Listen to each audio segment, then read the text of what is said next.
The killer arrogantly demonstrated his method of killing in front of everyone. In the middle of the crowd, a young man was internally shattered and filled with rage because his mother was killed by that monster. On that bastard's face, there was not a hint of shame, only a disgusting smile. Seeing all that, the young man's anger exploded. He immediately lunged at him. In his heart, he was determined that today he would be the one to finish him off. Some police officers tried to restrain him, but no one could stop him. He was just one step away when suddenly someone stunned him with a stun gun, and he immediately fell helpless. The killer approached him. With a mocking smile, he said, "Now you're a killer too." In the middle of the crowd, John saw everything. On his face was the same pain felt by the young man, the loss of a loved one, something only understood by those who have experienced it. In Korea, there is no death penalty. Even the most heinous criminals often escape due to loopholes in the legal system. The victim's family is devastated, but the law can do nothing. Because of that, John spent 20 years building a revenge headquarters, a place where criminals who escape the law will be punished.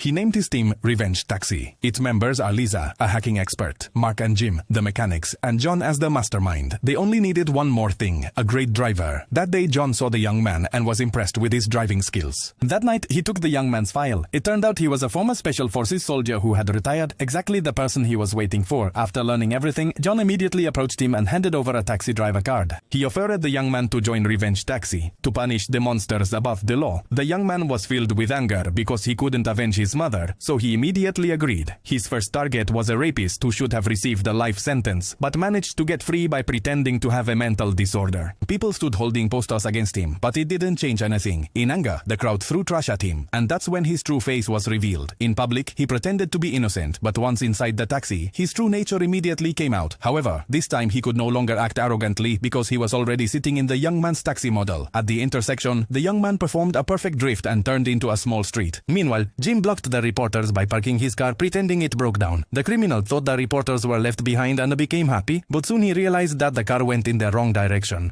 He started shouting, asking where he was being taken. When he got no answer, he unbuckled his seatbelt and tried to strangle the young man. With just one punch, the young man rendered him powerless. Frightened, the criminal kicked the seat instead. The young man took a tranquilizer dart and shot it into the criminal's body. As they entered the tunnel, they encountered another taxi. The young man pressed the booster, sped up the car, then drove and stopped next to the other taxi. He handed the ankle monitor and the criminal's belongings to John. Then he entered the tunnel service area. Mark immediately moved to remove the car stickers, took off the taxi light, and with just the press of a button, the taxi's identity was disguised. The interior lights turned on and the license plate rotated. Within seconds, the taxi model transformed into a private car. They passed by the reporters as if nothing happened, and in that way, the monster disappeared from public view forever. If you want a more formal or shorter version of the translation, just let me know.